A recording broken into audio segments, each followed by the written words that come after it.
Hello, everyone. We welcome everyone in today's Bhagavad Gita session. We'll start our prayers. Shuklam Bharadaro Vishnum Shashivarnan Chaturbhujam Prasannavadanam Dhyayet Sarva Vignopashantaye Gurur Brahma Gurur Vishnu Gurur Devo Maheshwaraha Guru Sakshat Parabrahma Tasmai Shri Guruve Namaha Saraswati Namastubhyam Varade Kamarupini Vidyarambham Karishyami Siddhar Bhavatu Me Sada Om. So till now we have completed our 9 chapters of Bhagavad Gita. Nearly first half of Bhagavad Gita is completed, is done. So Gopika will summarize the chapters of Bhagavad Gita 1 to 9 for us.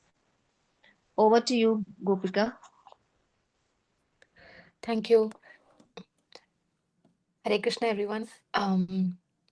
This is just a quick summary, like a small paragraph, 3 or 4 lines, just to recollect Krishna's essence in each of the chapters that we've read so far. So, in chapter 1, Arjuna is torn between his duty as a warrior and his love for family and friends on the battlefield. There's a lot of confusion, fear, and he also feels grief, seeing that what destruction the war will cause. So Krishna does not instruct Arjuna in the first chapter, but he's letting Arjuna share or to express all of his despair. So this chapter is all about how human life naturally presents dilemmas where duty, morality, and emotions are clashing. So this all this question that Arjuna has asked Krishna in the first chapter is something that we all face in every day of our life. We have our inner problems, conflicts, all of that. So this is the first step towards understanding the wisdom. In chapter 2, Krishna begins by instructing Arjuna by explaining that the soul is eternal and indestructible. So this chapter is where Krishna actually shares the most important or transcendental knowledge, we can say, which is the fact that we are not the body, but we are all the soul, and that our body is temporary. Krishna also talks about karma yoga, which means that we are supposed to perform our duty without attachment to results. This is also coming up in many chapters as we go forward, but this is the first time when Krishna is talking about it in second chapter. And Arjuna is asked to rise above the fear and sorrow, and he is given the advice by Krishna that you should have self discipline, clarity when you have to perform your duty. Krishna emphasizes that it's very important for us to control the mind and senses so that we maintain our focus. What focus? The fact that we are all the soul and we're not the body. So, highlighting this wisdom comes from understanding the main difference that the soul is eternal, but the body is temporary. So, the key lesson from chapter 2 we can say is that you have to perform your dharma or your duty with detachment and guided by the knowledge that we are all the souls. In chapter 3, Krishna explains that whatever action you do, avoiding duty is not going to lead you to liberation. Sometimes that's the easiest thing we feel like, let's just avoid the action that we're supposed to do. But Krishna is against that, and he says that the path to freedom lies in selfless action. So, wherever, whatever work you do, you have to do it as an offering to God rather than for your personal gain. So, he talks about action, inaction, and that is basically karma, vikarma, and akarma. So, that is what is being explained here. And Krishna also teaches that disciplined action purifies the mind and reduces your ego. So you have to perform your responsibility so that you can continue to live in the society. You can't say that you don't perform your duty, you have to perform your duty, but perform your action without your attachment. And when you do that, when you also have the knowledge, this will help you grow spiritually and it is more practical. It's not just a theoretical advice that Krishna is giving. Just one thing I'd like to highlight is that um, the order is that from lowest to highest, there is matter. Then our senses are above the matter. Then mind is above the senses. Intelligence is above the mind. And soul is above the intelligence. So, by this order that Krishna is saying, soul is the highest. So, we have to keep the steady mind, and thereby you can conquer all of your material desires that you feel. In chapter 4, Krishna talks about the fusion of knowledge and action. So, he teaches that your enlightened action performed with understanding of the eternal reality leads to liberation. This is when Krishna is talking about the concept of incarnations and avatars, stating that God manifests in this world whenever dharma declines. So he's born yuga after yuga, whenever there is decline in dharma. That's what he's explaining. And he's also saying that even if he descends and he takes birth, his nature is completely different from how a human being is experiencing when they take birth. So, this chapter highlights again the power of wisdom, showing that understanding the divine principle behind action transforms your ordinary duty into spiritual practice. So, everything that you do, if it is done in God consciousness or Krishna consciousness, it will transform that ordinary duty into a spiritual practice. So, whatever, in the end, Krishna just instructs Arjuna that to act with the knowledge and devotion. So, whatever actions you're doing, it has to be with devotion. So, this will make life itself a form of a spiritual progress. In chapter 5, Krishna clarifies that the true renunciation is internal detachment. So, again, when we think or when we hear of renunciation, it's about giving up the action, but that's not what Krishna is again telling us. He's talking about internal detachment. You can do your action, but don't expect the fruits of the work that you do. It's all, please leave all the fruits to God. So, acting with detachment will eventually lead you to have your inner peace, and purification of the mind will happen if you work in this manner.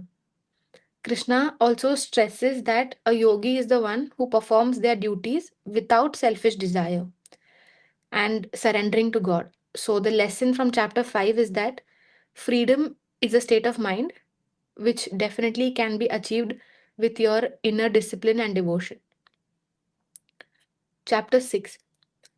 In this chapter, Krishna teaches the importance of balance between your material life and spiritual life. So, when a true yogi performs their duties, when they practice meditation and they cultivate the self control without being disturbed by external circumstances. So, that's how a true yogi is. So, Krishna is talking about how meditation helps you stabilize the mind, bringing peace and clarity. But devotion is also there because that ensures that you have the connection to the divine always.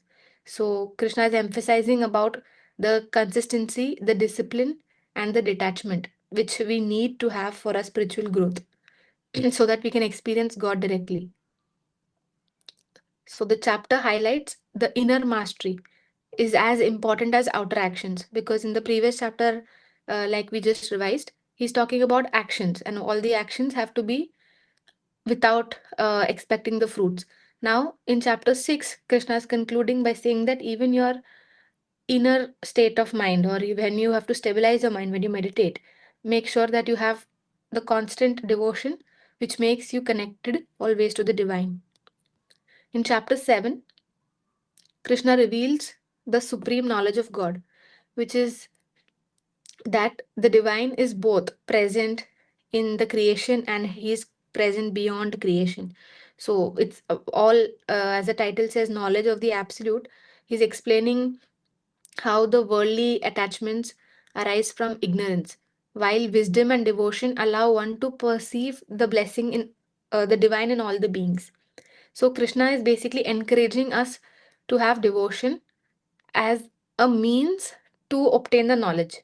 Basically, when we sincerely love God and when we sincerely surrender to God, we will have a true understanding. And that itself, this true understanding itself, is going to help you unite and recognize the divine presence in everything. The fact that you and I both are souls, and not just you and I, all the creations, even living, non living, everything is having divine presence. So, in this way, in chapter 7, Krishna is guiding Arjuna towards the spiritual insight. In chapter 8, Krishna is explaining about the nature of the soul and the process of liberation. So, when the body dies, the soul endures and attains liberation. Whoever remembers God at the moment of death goes back to Godhead. So it's very important what you do throughout your life, because after all, if you don't practice something, it's very difficult for you to remember it. It's like giving your final exam or it's your test. So Krishna teaches that the minds, whatever your mind is focused on during your life, all the actions that you've done, your devotion, your discipline, meditation, everything is going to determine your soul's destiny. Which means when this body is done, and then when we give up this body and the soul goes to the next life, it all depends on what you have remembered at the time of death. So this chapter specifically stresses on the spiritual preparation we should be doing through remembering God constantly and being aware of God constantly in all of our activities that we do day to day. Just have the knowledge that, and have the devotion continuously being practiced in your life. The last is chapter 9 that we read yesterday. Krishna shares about a very confidential teaching. So, the confidential teaching is that God pervades the universe yet is beyond material understanding. So, all the actions, rituals, offerings made with devotion and faith are accepted by God. And Krishna emphasizes that loving surrender, unwavering devotion, and constant remembrance of Him are more powerful than ritualistic acts or austerities. So many a times people, because they want something, they worship a specific god or a specific deity for some um, uh, uh, to get to for some material gains basically. So he's teaching that in the end everything is coming to him because he is the supreme god. And he also teaches that the world and all the beings that are existing are seeing God in all the things. You have to see that there is love, humility, and liberation. So, the key message is that there is pure devotion and surrender will lead you to the intimate connection with the Supreme and protection from all the suffering. I think this is it. And over to you, Pallavi, for the chapter 10. That was wonderful, Gopika. Thank you so much. Now we'll start with the chapter 10th of Bhagavad Gita. Om Shri Paramatmane Namaha. Shrimad Bhagavad Gita अथ दशमोऽध्यायः विभूतियोगः श्रीभगवानुवाच भूय एव महाबाहो शृणु मे परमौ वचः यत्तेऽहं प्रीयमाणाय वक्ष्यामि हितकाम्यया न मे विदुःसुरगणाः प्रभवन्न महर्षयः अहमादिर्हि देवानां महर्षीणां च सर्वशः यो मामजमनादिं च वेत्ति लोकमहेश्वरम् असम्मूढः समर्थ्येषु सर्वपापैः प्रमुच्यते।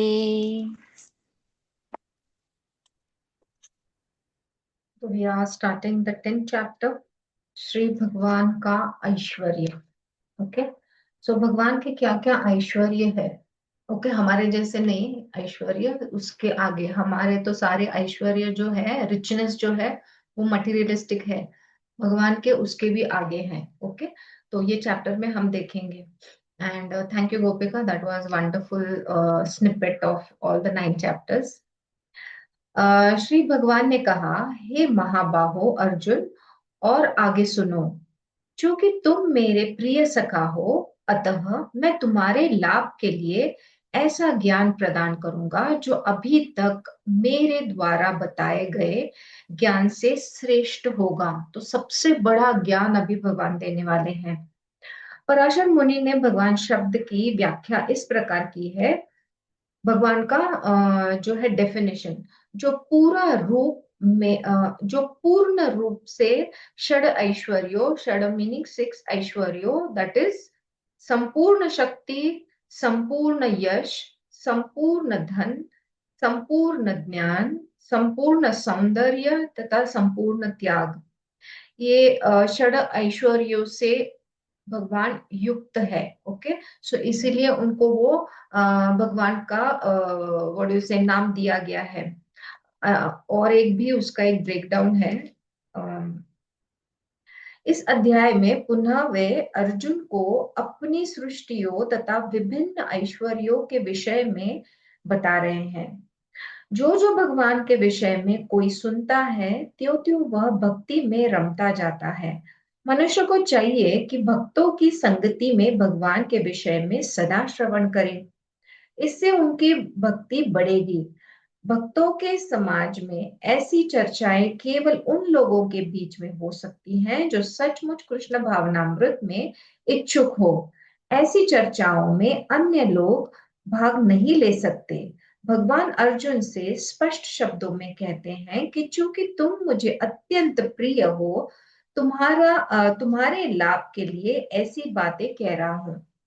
तो जो सिमिलर फ्रीक्वेंसी पे चलते हैं, भगवान बोल रहे हैं कि साथ में रहो, सज्जन सांगत्य करो, सब लोगों के साथ आप क्या बोल सकते हैं, यू नो, जप करो, कीर्तन करो, मेरी ही चर्चा करो। तो क्योंकि आप अगर आउट ऑफ द बॉक्स आप जाएंगे, दूसरे फ्रेंड्स होंगे ओके आपके, तो वो तो लोग जो है उनके साथ आप ये चर्चाएं नहीं कर सकते। सोचो ये गीता का पाठ अगर आप उनको बताए तो वो बोलेंगे ओके ठीक है नेक्स्ट टाइम, अभी यू नो तो सबके साथ हम ये विषय में नहीं बोल सकते हैं।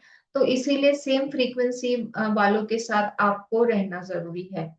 तो भगवान बता रहे हैं कि यू नो अर्जुन जो है उनका जो प्रिय सखा है, तो वो तो हमारी तरह है, राइट। तो देखो हमारा कितना फायदा है उसमें, भगवान तो अर्जुन को बताना चाह रहे, पर अर्जुन के साथ साथ हमें भी वो सारा ज्ञान मिल रहा है। न तो देवता गण मेरी उत्पत्ति या ऐश्वर्य को जानते हैं, और न महर्षि गण ही जानते हैं, क्योंकि मैं सभी प्रकार से देवताओं और महर्षियों का भी कारण स्वरूप हूँ। तो भगवान बता रहे हैं कि मतलब सारे जो है, कितने भी पढ़े लिखे हो, कितना भी उन्होंने क्या बोल सकते हैं कि तप किया हो, फिर भी सारे लोग मुझे इतना डीप में नहीं जानते। कोई नहीं जानता कि परमेश्वर क्यों मनुष्य रूप में इस पृथ्वी पर आते हैं और ऐसे विस्मयजनक असामान्य कार्यकलाप करते हैं। तब तो यह समझ लेना चाहिए कि कृष्ण को जानने के लिए विद्वत्ता आवश्यक नहीं, ओके, क्योंकि हमको कितनी भी विद्वत्ता क्यों ना हो, हम ये सारी चीजों के आंसर्स नहीं जानते। बड़े बड़े देवताओं तथा ऋषियों ने मानसिक चिंतन द्वारा कृष्ण को जानने का प्रयास किया किंतु जान नहीं पाए। तो अगेन पिछले चैप्टर में या अभी गोपिका ने जो हाईलाइट किया, मतलब भगवान बोल रहे हैं कि चाहे कितनी डिग्री हो, कितने विद्वान हो, कितनी आपने तपस्या की हो, जब तक आपके अंदर भक्ति नहीं है तब तक आप मुझे नहीं जानते, या वो जो समर्पित भावना है जब तक वो नहीं रहता तब तक आप मुझे नहीं जान सकते। जो मुझे अजन्मा अनादि समस्त लोकों के स्वामी के रूप में जानता है, मनुष्यों में केवल वही मोह रहित और समस्त पापों से मुक्त होता है। तो भगवान बता रहे हैं कि जो मुझे अजन्मा अनादि समस्त, मतलब कि ओमनी पोटेंट हम बोल सकते हैं, ओमनी प्रेजेंट, तो सब जगह वो ऑलरेडी है। ये अगर हम जानते हैं, जैसे हम आ रहे हैं जा रहे हैं, मर रहे हैं फिर से जन्म ले रहे हैं, तो ये जो चक्रव्यूह में हम ऑलरेडी क्या बोलते अटक गए हैं। ओके, तो अगर हम ये समझते हैं कि भगवान ने तो कभी जन्म लिया ही नहीं और वो सर्वव्यापी है, ओमनी प्रेजेंट है, तो फिर वो ही जो बंदा है जिसको ये वाला ज्ञान है, वो जो है वो मोह रहित हो सकता है, अपने इंद्रियों को कंट्रोल कर सकता है, और वो ही समस्त पापों से मुक्त हो सकता है। भगवान ये क्यों बता रहे हैं? क्योंकि हमारी जो बुद्धि है ना वो एक तरफ ही सोच सकती है। ओके, हम 360, मतलब बहुत सारा लीनियर सुपरफिशियल हम सोचते हैं। तो ये सारा जानने के लिए एक अलग एंगल की जरूरत है। तो जो जो बंदा है जिसको वो समझ में आया, वो उसने पकड़ लिया, तो वो तो मोह करेगा नहीं। ओके, तो वो अगर मोह नहीं करता तो हम पाप नहीं ज्यादा करेंगे, पाप नहीं करेंगे तो पाप रहित हो जाएंगे, और फिर भगवान की प्राप्ति हमको इजी हो जाएगी। तो इस श्लोक के से सूचित होता है कि मनुष्य को यह जानना चाहिए कि भगवान कृष्ण ब्रह्मांड के सभी लोकों के परम स्वामी हैं। तो जैसे भगवान बता रहे हैं कि मैं मतलब अजन्मा हूं, मैंने ऐसे जन्म नहीं लिया। तो बहुत बार जो क्रिटिक्स होते हैं ना, जो बहुत सारी चीजें पर डिबेट करते रहते हैं, तो कई कई लोग पूछ सकते हैं फिर ये शरीर में कैसे आ गए ना श्री कृष्ण के द्वारा। तो वसुदेव और जो देवकी है उनके ये पुत्र हैं, right?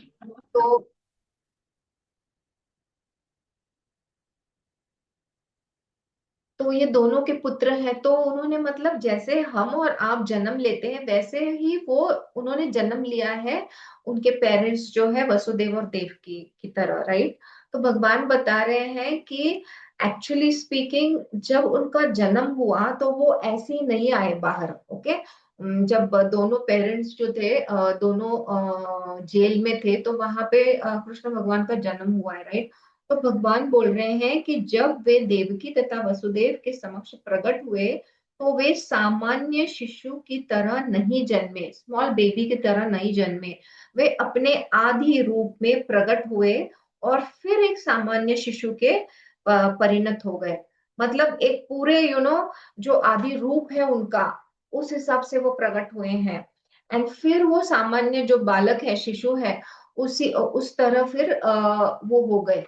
ओके, तो बहुत बार ये सारे क्रिटिसाइजेशन नहीं बोलेंगे, हमारी जो अल्प बुद्धि है, छोटी बुद्धि है, इसको बहुत सारी चीजें समझ में नहीं आती, क्योंकि लगता है ना कि भगवान है तो फिर यहाँ पे वो क्या कर रहे हैं, उनको दूसरा काम नहीं है क्या? जैसे पहले के चैप्टर में वो बताया गया है कि मतलब मैं बहुत विरक्त हूँ, एंड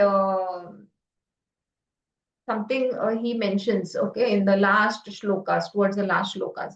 तो उनको तो बड़े काम है, वो क्या सिर्फ हमारे लिए इधर नहीं है, पर जब वो शरीर में जन्म लेते हैं तो कोई बड़ा कार्य करने के लिए आते हैं। ओके, तो ये इस तरह से अगर ह्यूमन सोचेगा तो ही ये सारे जो नॉलेज है, जो इनर टीचिंग्स है, इसको बोलते हैं एसोटेरिक टीचिंग्स, उसमें आप टैप कर सकते हो। अगर ये जनरल जनरल नॉलेज से अगर आपको समझना है तो बहुत मुश्किल है समझना। Okay, next shloka please.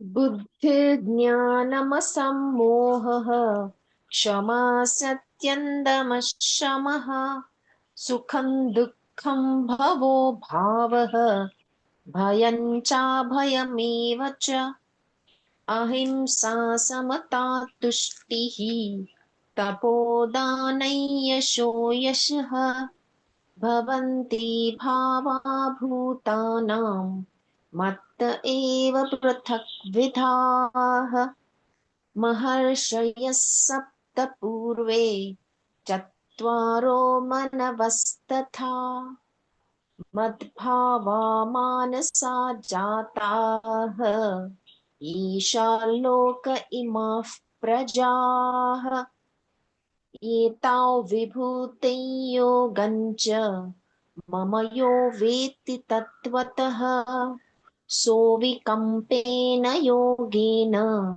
युज्यते नात्र संशयः।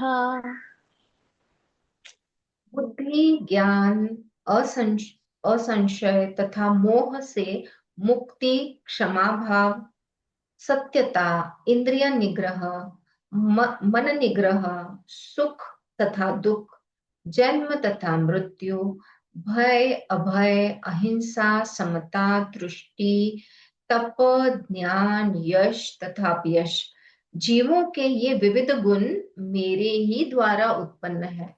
तो हम जब बोलते हैं कि कोई हमको हमें नेगेटिव चीजें बहुत है, पॉजिटिव भी है, तो ये सारा जो मिक्सचर है वो भगवान ने खुद उत्पन्न किया है। ओके, तो जीवों के अच्छे या बुरे गुण जो है वो कृष्ण द्वारा ही उत्पन्न हुए हैं, जो उन्होंने अभी एग्जाम्पल्स दिए हैं, बुद्धि है, ज्ञान है, असत्यता है, क्षमा भाव है। तो ये सारी चीजें जो है वो भगवान ने ही हमें उत्पन्न किए हैं। सप्तर्षिगण तथा उनमें भी पूर्व चार अन्य महर्षि एवं सारे मनु, मानव जाति के पूर्वज, सब मेरे मन से उत्पन्न है और विभिन्न लोकों में निवास करने वाले सारे जीव उनसे अवतरित होते हैं।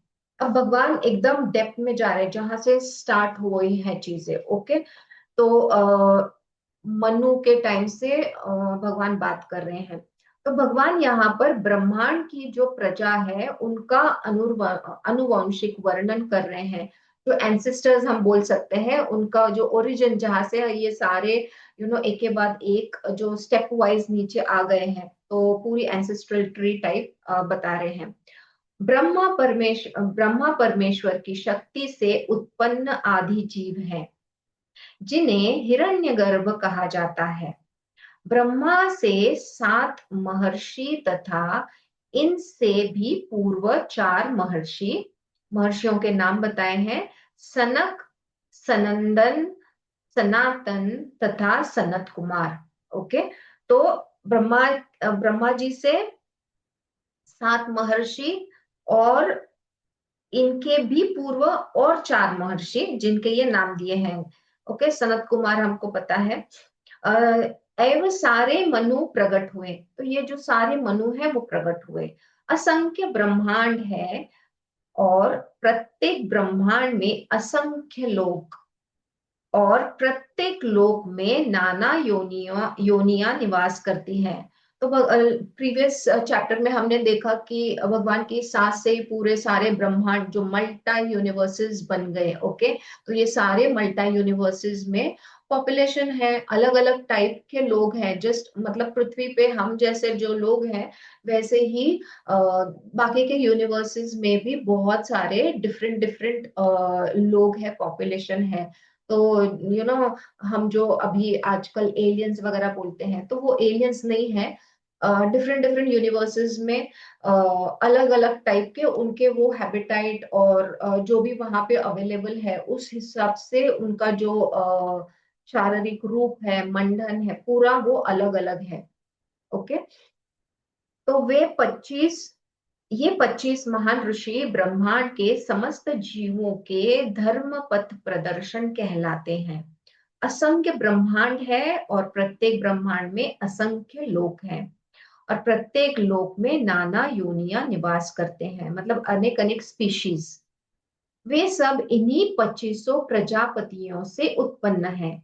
कृष्ण की कृपा से 1000 दिव्य वर्षों तक तपस्या करने के बाद ब्रह्मा को सृष्टि करने का ज्ञान प्राप्त हुआ। तब ब्रह्मा से सनक, सनंदन, सनातन तथा सनत कुमार उत्पन्न हुए। उनके बाद रुद्र तथा सप्तर्षि और इस प्रकार फिर भगवान की शक्ति से सभी ब्राह्मणों तथा क्षत्रियों का जन्म हुआ।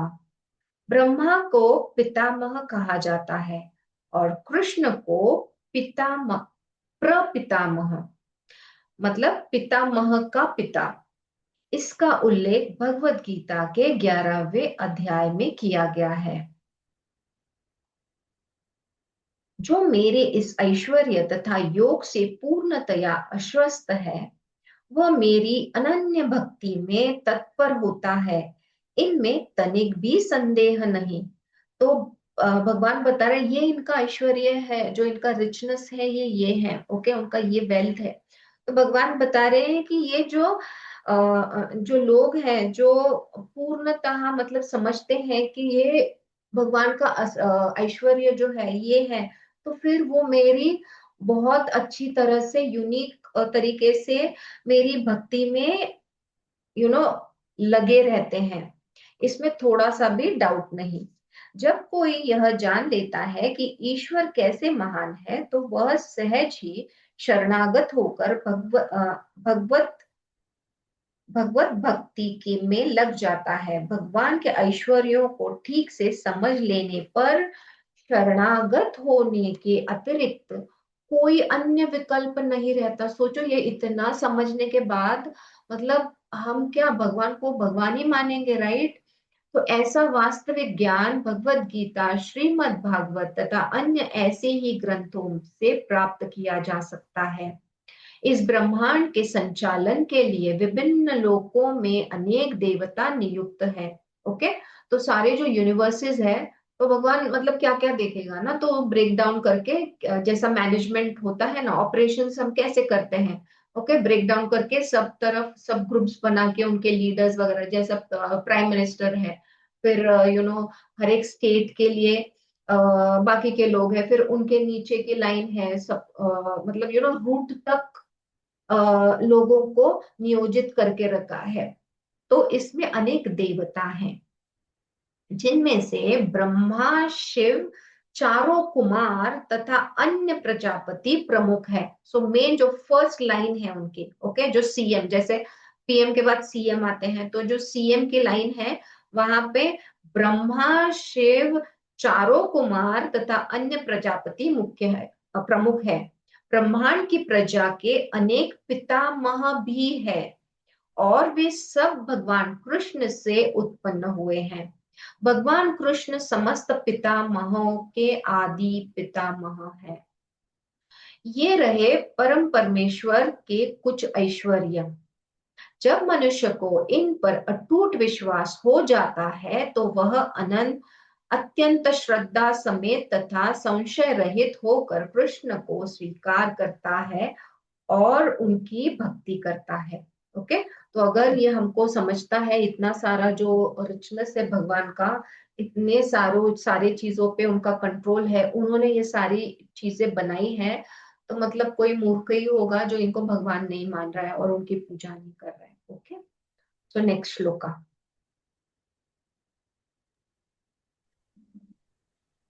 अहं सर्वस्य प्रभवः मत्तः सर्वं प्रवर्तते इति मत्वा भजन्ते मां बुधा भावसमन्विताः मच्चित्ता मद्गतप्राणाः बोधयन्तः परस्परम् कथयन्तश्च मां नित्यं तुष्यन्ति च रमन्ति च तेषां सततयुक्तानां भजतां प्रीतिपूर्वकं ददामि बुद्धियोगन्तं येन मापुपयान्ति ते तेषामेवानुकम्पार्थम् अहं ज्ञानजन्तमः नाशयाम्यात्मभावस्थः ज्ञानदीपेन भास्वता। मैं समस्त आध्यात्मिक तथा भौतिक जगतों का कारण हूँ। प्रत्येक वस्तु मुझ मुझ ही से उद्भूत है उद्भूत है। जो बुद्धिमान यह भली भांति जानते हैं वो मेरी प्रेमा भक्ति में लगते हैं तथा हृदय से पूरी तरह मेरी पूजा में तत्पर होते हैं। तो भगवान बता रहे ये सब समझने के बाद सब जो है मेरी भक्ति में लग जाते हैं। नारा यहाँ पे थोड़ा सा अब हमारे नॉलेज के लिए थोड़ा दिया गया है बाकी के बुक से, तो वो मैं थोड़ा पढ़ती हूँ। ओके। नारायण से ब्रह्म उत्पन्न हुए, नारायण से प्रजापति उत्पन्न होते हैं, नारायण से इंद्र और 8 वस्तु उत्पन्न होते हैं और नारायण से ही 11 रुद्र तथा 12 आदित्य उत्पन्न होते हैं। यह नारायण कृष्ण के ही अंश है। ओके। तो हमको ये सारी चीजें थोड़ा सा समझने में मतलब नहीं समझता है हमको, क्योंकि हमको लगता है ब्रह्मा विष्णु महेश ये ही सिर्फ मतलब भगवान है और उनके नीचे फिर बाकी के भगवान है, राइट। पर मतलब विष्णु के सारे अवतार है तो मेन तो विष्णु है, जैसे नारायण है तो उनके अंश सब में आते हैं। जैसे कल मैंने बोला कि महादेव है तो महादेव जो है उनके अंश नीचे आके फिर रुद्र वगैरह बन जाते हैं। ओके। हनुमान जो है रुद्र जो है, तो ऐसे या बाकी के शिव भी बन जाते हैं, शिव के भी अंश है, राइट। तो जैसे भैरव है तो अलग अलग भैरव के भी बहुत सारे रूप है, अलग अलग भैरव भी है। ओके। सो काल भैरव है, बटुक भैरव है, तो ऐसे सबके ब्रेकडाउन है। तो एक जो शक्ति है ऊपर, कॉन्शियसनेस है, तो वो जो है किसी काम के लिए। ओके। जैसे विष्णु जी हैं उनका अंश नीचे आते हैं कृष्ण के अवतार में, या जैसे अभी कल्कि के अवतार में आएंगे, पहले वराह के अवतार में आए, वामन के अवतार में आए, तो पहले भी बहुत सारे अवतार उनके थे, राइट। तो जब जब कोई प्रॉब्लम आता है तो उनका एक अंश जो है वो नीचे आता है एंड वो कार्य करने के लिए, और वो कार्य करके खत्म करके फिर वो अंश में विलीन होते हैं। तो सिमिलरली ऐसे शिव जी के लिए भी है, विष्णु जी के लिए भी है। ओके। तो ये हमको समझना, ये जो ट्री है इसको हमको समझना बहुत जरूरी है कि जो वहां पे बैठे हैं नारायण विष्णु जी है, उनका जो कॉन्शियसनेस है वो नीचे आता है अवतार लेने। ओके। तो वहां पे तो वो मतलब तल्लीन है समाधि में, बस वो उनके एक अंश को नीचे भेजते हैं सब कार्य करने के लिए। ओके। तो वैसे ही नारायण के रुद्र हैं, आदित्य हैं। वेदों का ही कथन है ब्राह्मण्यो देवकी पुत्र, देवकी पुत्र कृष्ण ही भगवान है। नारायण उपनिषद में कहा गया है कि तब यहाँ कहा गया कि सृष्टि के आरंभ में केवल भगवान नारायण थे, न ब्रह्मा थे, न शिव थे, न अग्नि था, न चंद्रमा था, न नक्षत्र थे और न सूर्य था। महाउपनिषद में कहा गया है कि महाउपनिषद में यह भी कहा गया है कि शिवजी परमेश्वर के मस्तक से उत्पन्न हुए। अतः वेदों का कहना है कि ब्रह्मा तथा शिव के श्रेष्ठा भगवान की ही पूजा की जानी चाहिए। मोक्ष धर्म में कृष्ण कहते हैं कि मैंने ही प्रजापतियों को शिव तथा अन्यों को उत्पन्न किया है, किंतु वो मेरी माया से मोहित होने के कारण यह नहीं जानते कि मैंने ही उन्हें उत्पन्न किया। वराह पुराण में ये भी कहा गया है कि नारायण भगवान है, जिनसे ब्रह्मा उत्पन्न हुए और फिर ब्रह्मा से शिव उत्पन्न हुए। सो अलग अलग अलग पुराणों में, ग्रंथ में जो भी चीजें बताई गई है वो यहाँ पे थोड़ा सा दिया है, इसीलिए I thought let me read. Okay. मेरे शुद्ध भक्तों के विचार मुझ में वास करते हैं, उनके जीवन मेरी सेवा में अर्पित रहते हैं और वे एक दूसरे को ज्ञान प्रदान करते तथा मेरे विषय में बातें करते हुए परम संतोष तथा आनंद का अनुभव करते हैं। हमको ये पढ़ के आनंद मिल रहा है क्या? नहीं। भगवान बोल रहे हैं कि जब मेरी चीजें भक्तजन करते हैं तो वो बड़ा आनंद प्राप्त करते हैं। भक्ति की प्रारंभिक अवस्था में वे सेवा में ही दिव्य आनंद उठाते हैं। तो पहला स्टेप है ना, हम सेवा करते हैं, सर्विस करते हैं। और परिपक्वता अवस्था में वे ईश्वर प्रेम को प्राप्त होते हैं। जब वे इस दिव्य स्थिति को प्राप्त कर लेते हैं, तब वे उस सर्वोच्च सिद्धि का स्वाद लेते हैं जो भगवान धाम में प्राप्त होती है। तो हम जैसे अभी जो जिस स्टेज में है, शायद केजी क्लास से हम फर्स्ट स्टैंडर्ड में आ गए होंगे, ऐसा लग रहा है मुझे। तो जो हम पूरी सारी सेवा कर रहे थे। अच्छा, बाय द वे, जो सब लोगों ने जो डोनेशन दिया है, कल हमने सारी चीजें वो एनजीओ को दी है। I put the pictures in the group. So thank you everyone for all the donations made. Okay. तब वे उस सर्वोच्च सिद्धि को का स्वाद लेते हैं और फिर भगवान धाम जाते हैं। तो ये सारा हम स्टेप बाय स्टेप आगे बढ़ रहे हैं। तो जो भी लाइफ में चीजें आती है ना, कभी उसको ना नहीं कहना, करते रहना, सीखते रहना, क्योंकि पता नहीं कौन सी चीज आपको कब यूज में आए, उसका कब हमको फायदा हो जाए। तो हम जैसे जैसे स्टार्ट कर रहे थे पाथ पे चलना। ओके।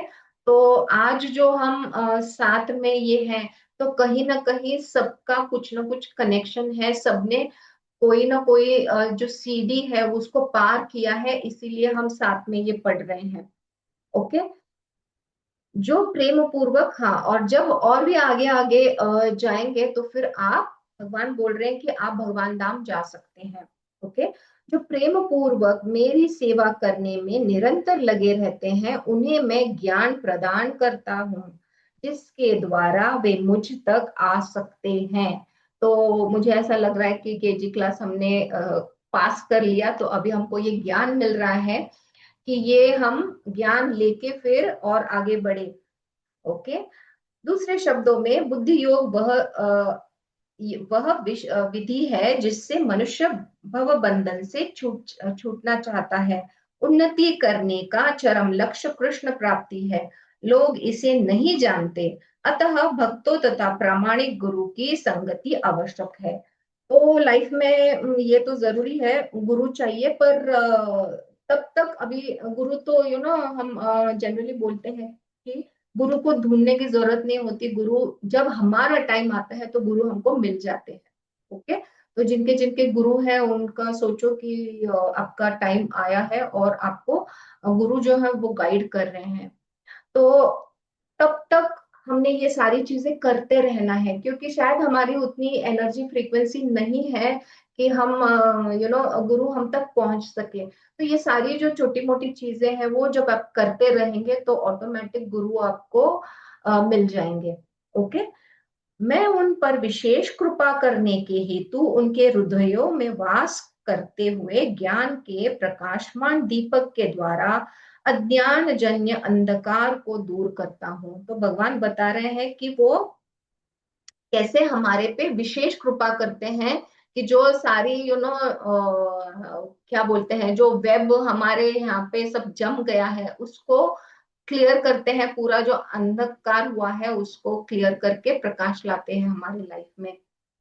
करोड़ों जन्मों के भौतिक संसर्ग के कलमश के कारण मनुष्य का हृदय भौतिकता के मल से आच्छादित हो जाता है। हम पूरे गंदे हो जाते हैं ये भौतिक चीजों में, व्हाट डू यू से, पूरे मिक्स होके। ओके। तो भगवान क्या करते हैं, उसको धोते हैं किंतु जब मनुष्य भक्ति में लगता है और निरंतर हरे कृष्ण का जप करता है तो यह मल तुरंत दूर हो जाता है और उसे शुद्ध ज्ञान प्राप्त होता है।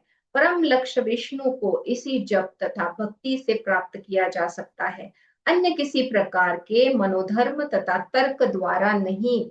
तो तर्क बिर्क सब छोड़ दो, जो भी मल है ठीक है, अभी जो गंदा हो गया है उसको हम क्या कर सकते हैं ना, तो रोने के बजाय हम क्या करेंगे, हम भगवान में लीन होंगे। जो अभी तक भगवान बता रहे हैं कि भक्ति मार्ग चुनो, तो मैं आपका जो अंधकार है वो हटाऊंगा और आपको ज्ञान की प्राप्ति करा दूंगा, आपको आपके लाइफ में प्रकाश लाऊंगा।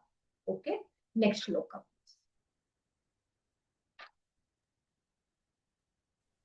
अर्जुन उवाच परं ब्रह्म परं धाम पवित्रं परमं भवान् पुरुषं शाश्वतं दिव्यम् आदिदेवमजौ विभुम् आहुस्त्वां ऋषयः सर्वे देवर्षिर्नारदस्तथा असितो देवलो व्यासः स्वयं चैव ब्रवीषि मे सर्वमेतद्रुतं मन्ये यन्मां वदसि केशव न हि ते भगवन् व्यक्तिं विदुर्देवान् दानवाः स्वयमेवात्मनात्मानं वेत्थत्वं पुरुषोत्तम भूतभावन भूतेश देवदेव जगत्पते। ने कहा, आप परम भगवान, परम धाम, परम पवित्र, परम सत्य हैं। आप नित्य दिव्य आदि पुरुष, अजन्मा तथा महानतम है। नारद, असित, देवल तथा व्यास जैसे ऋषि आपके इस सत्य की पुष्टि करते हैं और अब आप स्वयं भी मुझसे प्रकट कह रहे हैं। इसका तात्पर्य है, इन दो श्लोकों में भगवान आधुनिक दार्शनिक को अवसर प्रदान करते हैं, क्योंकि यहाँ यह स्पष्ट है कि परमेश्वर जीवात्मा से भिन्न है। ये तो हमने देखा। ओके, जो परमेश्वर है वो परमात्मा से भिन्न है, सॉरी नॉट परमात्मा, जीवात्मा से भिन्न है, राइट। वो उनका अंश हम में डालते हैं, जैसे हमने देखा कि जो डिवाइन स्पार्क है, तो ऊपर से जो है वो एक स्पार्क की एनर्जी जो वो है वो हम में आती है और फिर हम नीचे आते हैं, राइट। तो भगवान बोल रहे हैं कि ये भिन्न है, परमेश्वर जीवात्मा से भिन्न है, मतलब अलग है। इस अध्याय के 4 महत्वपूर्ण श्लोकों को सुनकर अर्जुन की सारी शंकाएं जाती रही और उसने कृष्ण को भगवान स्वीकार कर लिया। उसने तुरंत ही उद्घोष किया, आप ही परब्रह्म हैं। तो ये पहले वाले श्लोकों का में जो ऐश्वर्य भगवान ने दिखाया है, और आगे भी बताएंगे, पूरा जो अध्याय है सब ऐश्वर्य का ही है। तो ये सारा जब अर्जुन सुन रहे हैं, तो अर्जुन मतलब जो इतनी सारी उनमें शंकाएं थी, तो वो सारी शंकाएं उसकी मिट चुकी है और वो तुरंत उद्घोष करता है कि आप ही परब्रह्म हो। ओके, तो उसने कंक्लूड कर लिया अभी, मतलब जो कृष्ण बता रहे कब से उसको, तो अभी उसने ये सारा सुन के कंक्लूड किया कि आप ही परब्रह्म हो। हे कृष्ण, अपने मुझसे जो कुछ कहा उसे मैं पूर्णतया सत्य मानता हूँ। हे प्रभु, न तो देवतागण न असुरगण ही आपके स्वरूप को समझ सकते हैं। तो अभी पूरा समर्पित हो गया है अर्जुन और वो बोल रहा है कि भगवान मैं आपको जान चुका हूँ एंड इतना इजी नहीं है आपको जानना कि ना तो देवतागण ना असुरगण ही आपके स्वरूप को समझ सकते हैं, क्योंकि वो स्वरूप इतना मतलब भव्य है कि कैसे समझेंगे, राइट। तो अर्जुन को इतना ब्रेक डाउन करके समझाया है, इसीलिए वो समझ रहा है और फिर हम भी समझ रहे हैं उसके उसके साथ साथ। हे परम पुरुष, हे सबके उत्तम, हे समस्त प्राणियों के स्वामी, हे देवों के देव, हे ब्रह्मांड के प्रभु, निसंदेह एकमात्र आप ही अपने को अपनी अनंत शक्ति से जानने वाले हैं। परमेश्वर कृष्ण को वे ही जान सकते हैं जो अर्जुन तथा उसके अनुयायियों की भांति भक्ति करने के माध्यम से भगवान के समर्पक में रहते हैं। तो अगेन भगवान बता रहे हैं कि परमेश्वर कृष्ण को कौन जानता है? जो भक्तिमय हो जाते हैं, ना कि जो तर्क करते बैठते हैं। ओके, यस, नेक्स्ट श्लोक।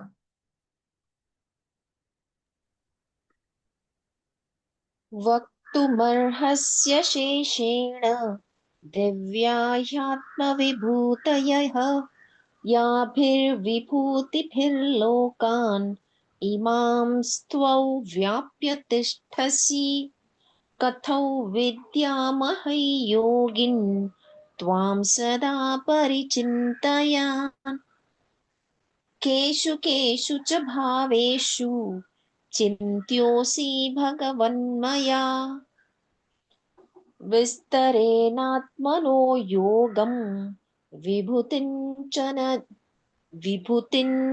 जनार्दन भूयः कथय तृप्तिर्हि शृण्वतो नास्ति मे मृतम्। कृपा करके विस्तार पूर्वक मुझे अपने उन दैवी ऐश्वर्यों को बताएं जिनके द्वारा आप इन समस्त लोकों में व्याप्त हैं। ओके, तो भगवान बोल रहे हैं कि अर्जुन बोल रहा है कि कृपा करके और भी डिटेल में मुझे बताएं कि जो आपके ऐश्वर्य है, ओके, जिनके द्वारा आप समस्त लोकों में व्याप्त है। हे कृष्ण, हे परम योगी, मैं किस तरह आपका निरंतर चिंतन करूं और आपको कैसे जानूं? हे भगवान, आपका स्मरण किन किन रूपों में किया जाए? क्योंकि कितने सारे रूप है भगवान के, राइट? तो अर्जुन बोल रहा है मैं कौन से रूप को, इतने सारे हैं, किन किन रूपों की मैं सेवा करूं, मैं भक्ति करूं? हे जनार्दन, आप पुनः विस्तार से अपने ऐश्वर्य तथा योग शक्ति का वर्णन करें।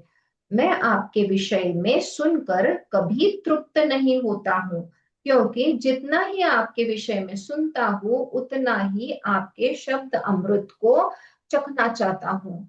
तो हमको भी ऐसा लग रहा है, राइट? क्योंकि कितना जो डिटेल में हम जा रहे हैं, तो ऐसा लग रहा है कि और भी कुछ है, और भी है, और भी है, और भी है।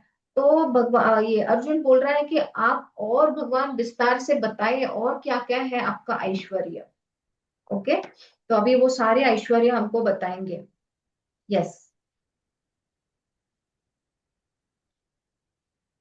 हन्त ते कथयिष्यामि दिव्या ह्यात्मविभूतयः प्रधान्यतः कुरु श्रेष्ठ नास्त्यन्तो विसत् नास्त्यन्तो विस्तरस्थ मे अहमात्मा गुणाकेश सर्वभूताशयस्थितः अहमादिश्च मद्यं च भूतानामत्त एव च आदित्यानामहौ विष्णुः ज्योतिषां रविरंशुमान् मरीचिर्मरुतामस्मि नक्षत्राणामहं शशि वेदानां सामवेदोऽस्मि देवानामस्मि वासवः इन्द्रियाणां मनश्चास्मि भूतानामस्मि चेतना रुद्राणां शङ्करश्चास्मि वित्तेषो यक्षरक्षसां वसूनां पावकश्चास्मि मेरुशिखरिणामहम्।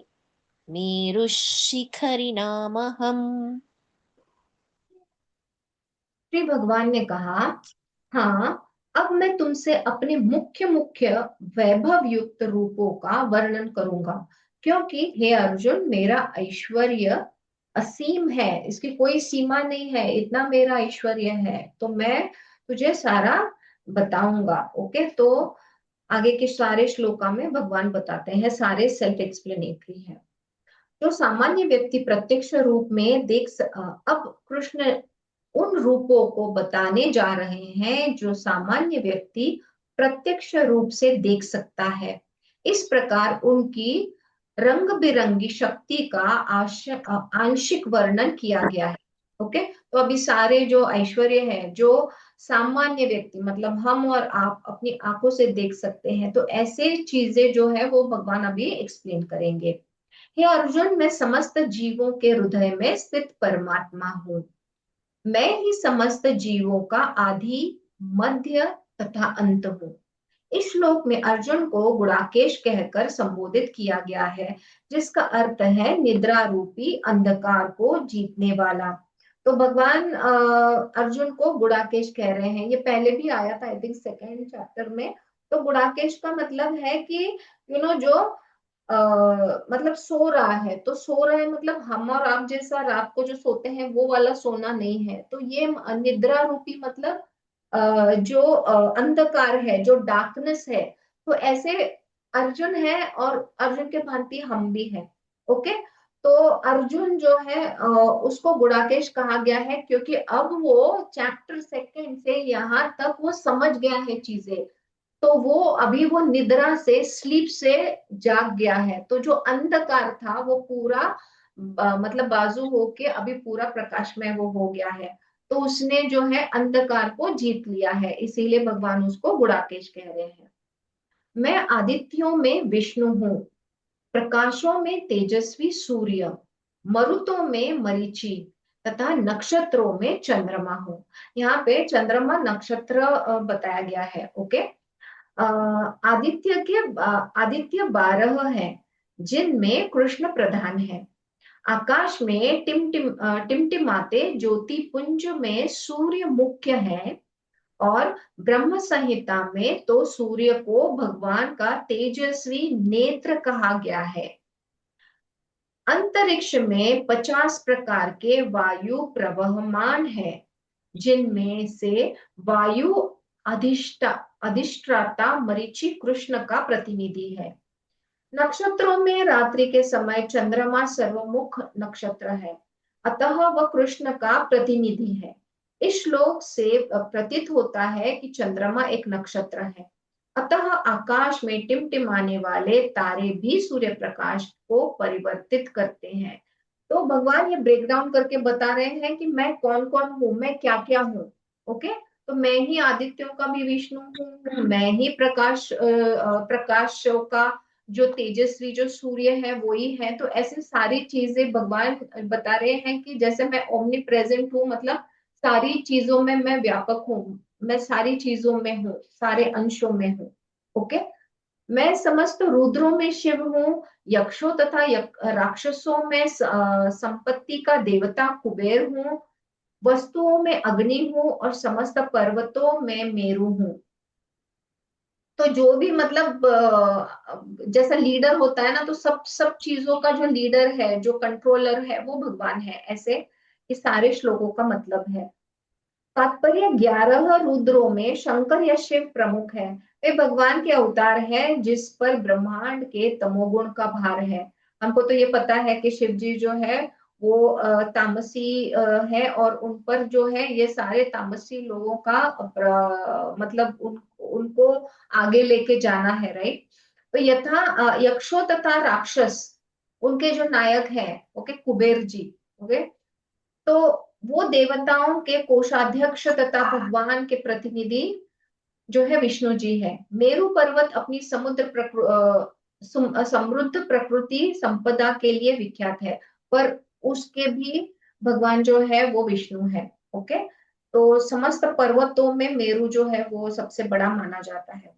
तो हे अर्जुन, मुझे समस्त पुरोहितों में मुख्य पुरोहित बृहस्पति जानो। तो मुझे जानो कि सारे जो पुरोहित हैं, ओके, जो पूजा करने वाले पुरोहित है, उनसे सबसे हायर लेवल पे जो बृहस्पति है वो मैं हूँ। मैं ही समस्त सेना नायकों का कार्तिकेय हूँ। ओके, जो तो सेना के नायक जो कार्तिकेय है वो वही है। ऐसे, और समस्त जलाशयों में मैं समुद्र हूँ। तो सारे जलाशय में जितने सारे चीजें हैं, ओके, तो वो जो है वो समुद्र समुद्र में आच्छादित है, राइट। तो वो समुद्र मैं ही हूँ। मैं महर्षियों में भृगु हूँ, वाणी में दिव्य ओंकार हूँ, समस्त यज्ञों में पवित्र नाम का कीर्तन तथा समस्त अचलों में हिमालय हूँ।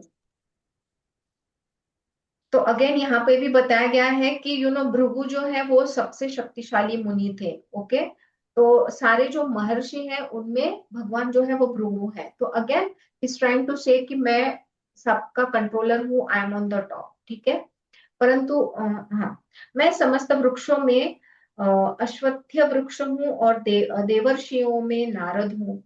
मैं गंधर्वों में चित्ररथ हूँ और सिद्ध पुरुषों में मैं कपिल मुनि हूँ। ये जो वृक्ष है अश्वत्थ, मतलब वो फिग है। ओके, घोड़ों में मुझसे उच्च घोड़ों में मुझसे उच्च श्रेवा जानो, जो अमृत के लिए समुद्र मंथन के समय उत्पन्न हुआ था।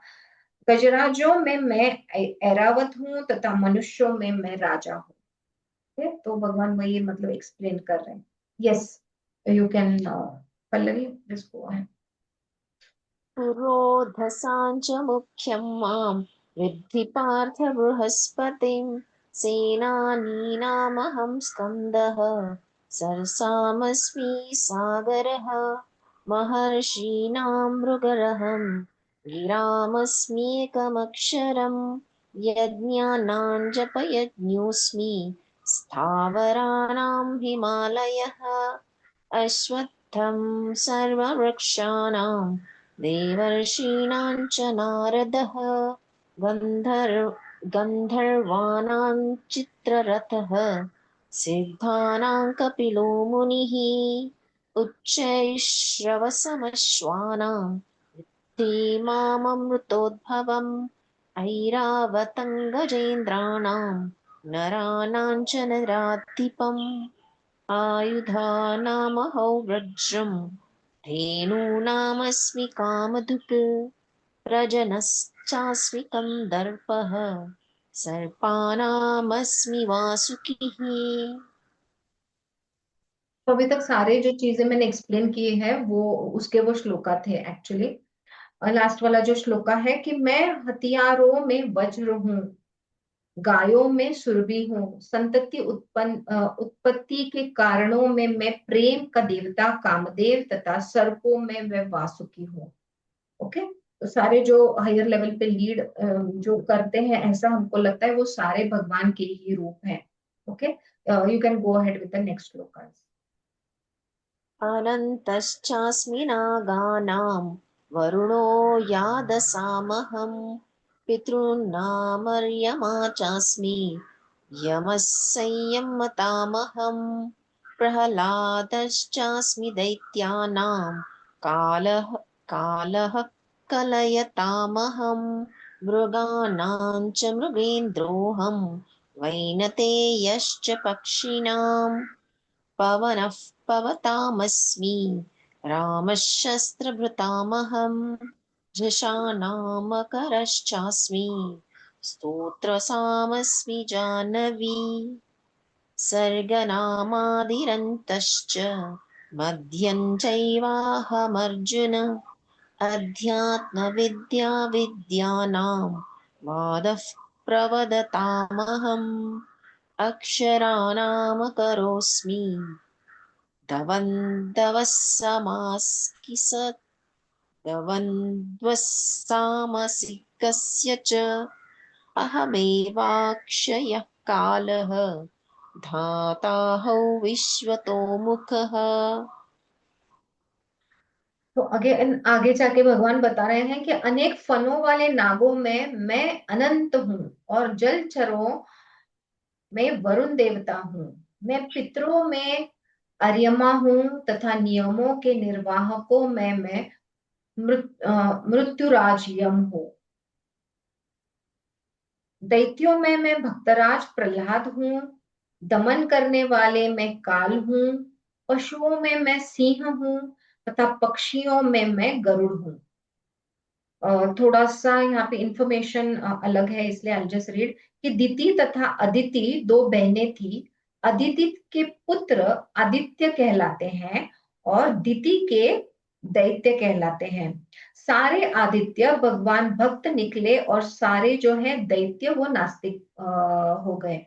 यद्यपि जो प्रहलाद है, प्रहलाद का जो जन्म है वो दैत्य कुल में हुआ, किंतु वो भगवान की भक्ति करने से वो उनका परम भक्त हो गया। ओके, जस्ट फॉर इंफॉर्मेशन कि दिति एंड अदिति वहां से कैसे मतलब जो भक्त और असुर कैसे बन गए।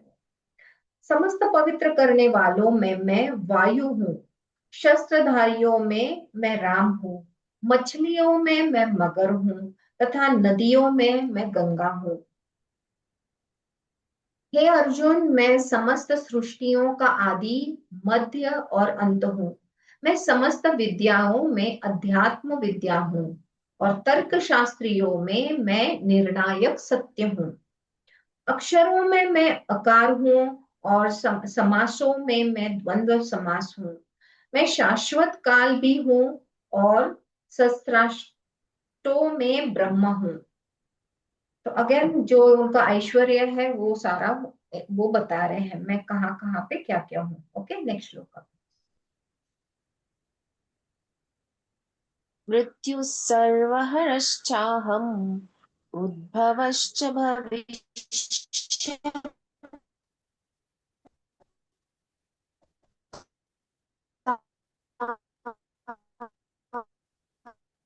Wait, wait.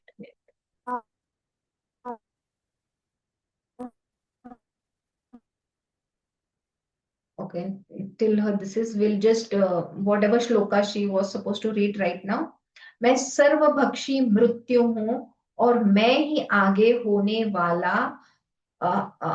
वालों को उत्पन्न करने वाला हूँ। ओके, तो वो ही मृत्यु भी है, आगे जो बर्थ लेने वाले हैं, जो चीजें होने वाली हैं वो भी वही है, वही उत्पन्न करेंगे। स्त्रियों में मैं कीर्ति, श्री, वाक, स्मृति, मेघा, धृति तथा क्षमा हूँ। ओके, ये थोड़ा सा ये जो चीजें बताई हैं कि स्त्रियों में ये सब क्षमा मैं हूँ, वो थोड़ा सा मैं पढ़ती हूँ। यहाँ जिन 7 ऐश्वर्यों का उल्लेख किया है, तो ये जो ऐश्वर्य है उनके वे स्त्रीवाचक हैं। कीर्ति, श्री, वाक, स्मृति, मेघा, धृति तथा क्षमा।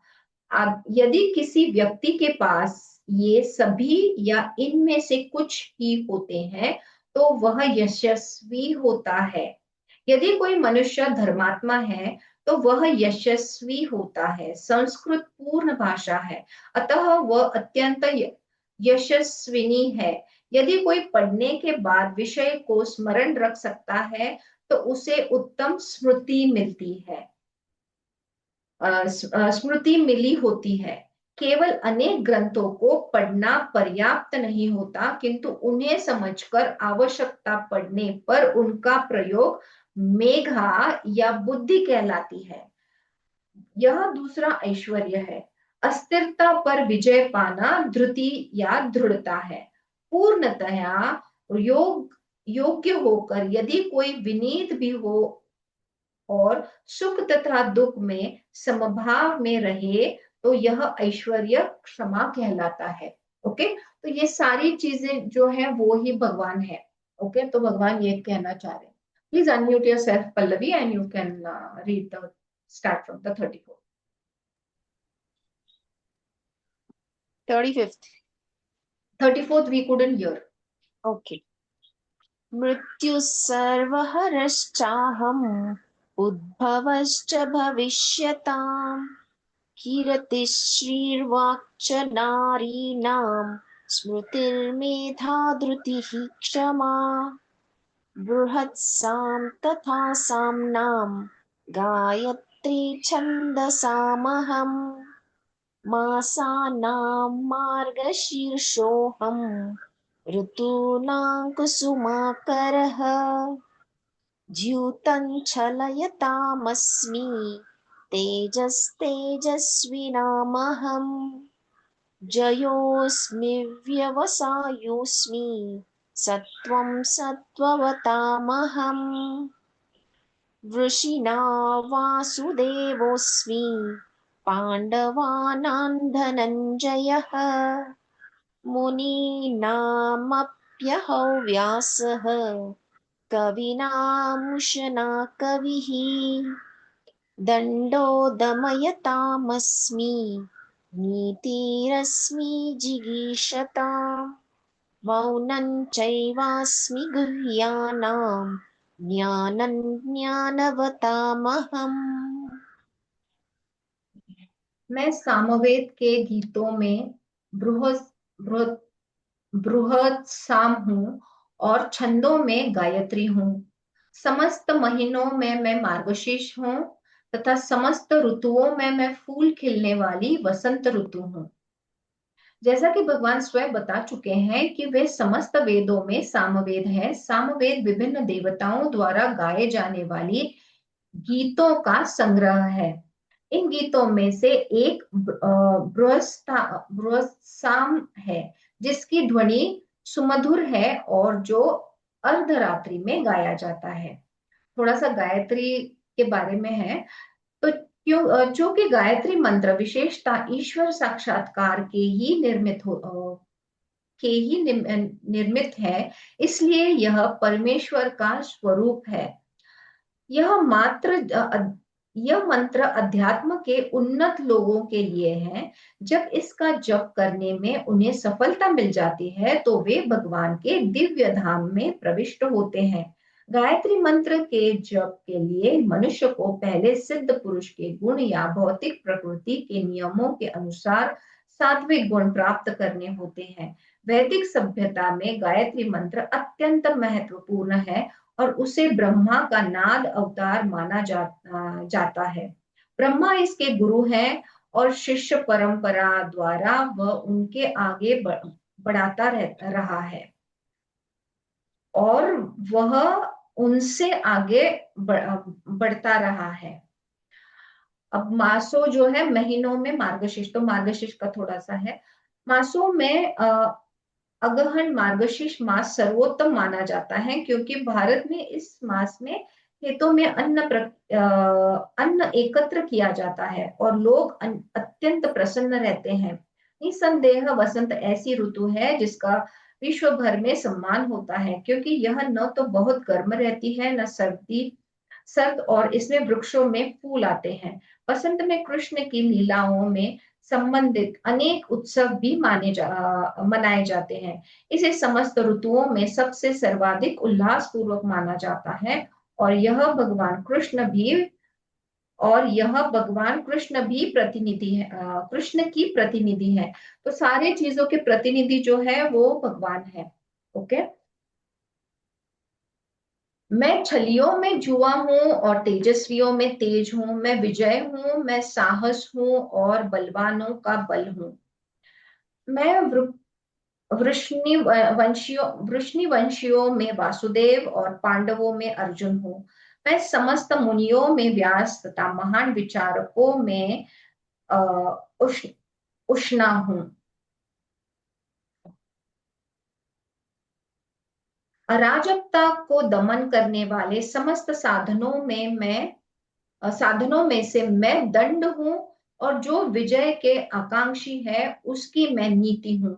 रहस्यों में मैं मौन हूँ और बुद्धिमानों में मैं यज्ञ हूँ। सुनने, सोचने तथा ध्यान करने की गोपनीय क्रियाओं में मैं मौन धारण ही सबसे महत्वपूर्ण है क्योंकि मौन रहने से जल्दी उन्नति मिलती है। तो हमने आई थिंक पहले मैंने जो सेशंस लिए थे वहां पे हमने मौन का बड़ा एक्सप्लेनेशन दिया था कि मौन कैसा इम्पोर्टेंट है। ओके। तो अगर आप जितना हो सके उतना मौन रखते हैं तो जो एनर्जी है वो आपकी वेस्ट नहीं होती है और आप बहुत इंटरनली मतलब जा सकते हो। तो मौन बहुत ही इम्पोर्टेंट है।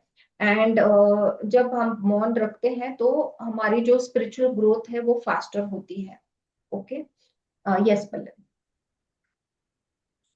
यच्चापि सर्वभूतानां बीजं तदम अर्जुन न तदस्ति विना यत् स्यात् मया भूतं चराचरं नान्तोऽस्ति मम दिव्यानां विभूतीनां परन्तप एष तु देशतः प्रोक्तः विभूतेर्विस्तरो मया यद्यद् विभूतिमत्सत्त्वं श्रीमदूर्जितमेव वा तत्तदेवावगच्छत्वं मम तेजोमशः समभवम् अथवा बहुनैतेन किं ज्ञातेन तवार्जुन विष्टभ्याहमिदं कृत्स्नम् एकाशेन स्थितो जगत्। यही नहीं हे अर्जुन, मैं समस्त सृष्टि का जनक बीज हूँ। ऐसा चर तथा अचर कोई भी प्राणी नहीं कि जो मेरे बिना रह सके। हे परंत हे परंतप, मेरी दैवी विभूतियों का अंत नहीं है। मैंने तुमसे जो कुछ कहा वह तो मेरी अनंत विभूतियों का संकेत मात्र है। जस्ट उन्होंने अभी सांकेतिक भाषा में संकेत किया है, मतलब और भी बहुत कुछ है। तुम जान लो कि सारा ऐश्वर्य, सौंदर्य तथा तेजस्वी सृष्टियां मेरे तेज के एक स्फुलिंग मात्र से उद्भूत है। किंतु हे अर्जुन, इस सारे विशद ज्ञान की आवश्यकता क्या है? ये मेरा ऐश्वर्य समझने की क्या जरूरत है? मैं तो अपने एक अंश मात्र से संपूर्ण ब्रह्मांड में व्याप्त होकर इसको धारण करता हूँ। तो इन अध्यायों के श्लोक जो है 8 to 11 तक कृष्ण की भक्ति तथा पूजा का स्पष्ट संकेत है।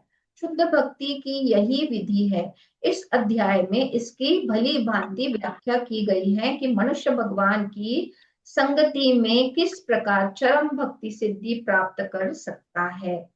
कृष्ण परंपरा के महान प्रबल सूर्य भी कृष्ण की शक्ति से अपनी शक्ति प्राप्त करता है और सारे संसार का पालन कृष्ण के एक लघु अंश द्वारा होता है। अतः श्री कृष्ण पूजनीय है। इस प्रकार श्रीमद् भगवद गीता के 10वें अध्याय श्री भगवान का ऐश्वर्य का भक्ति वेदांत तात्पर्य पूर्ण हुआ। Yes, over to you Pallavi. Let's We'll continue. ॐ तत्सदिति श्रीमद्भगवद्गीतासु उपनिषत्सु ब्रह्मविद्यायां योगशास्त्रे श्रीकृष्णार्जुनसंवादे विभूतियोगो नाम दशमोऽध्यायः। सर्वधर्मान् परित्यज्य मामेकं शरणो व्रज अहं त्वा सर्वपापेभ्यः मोक्षयिष्यामि मा शुचः। ॐ कृष्णार्पणमस्तु।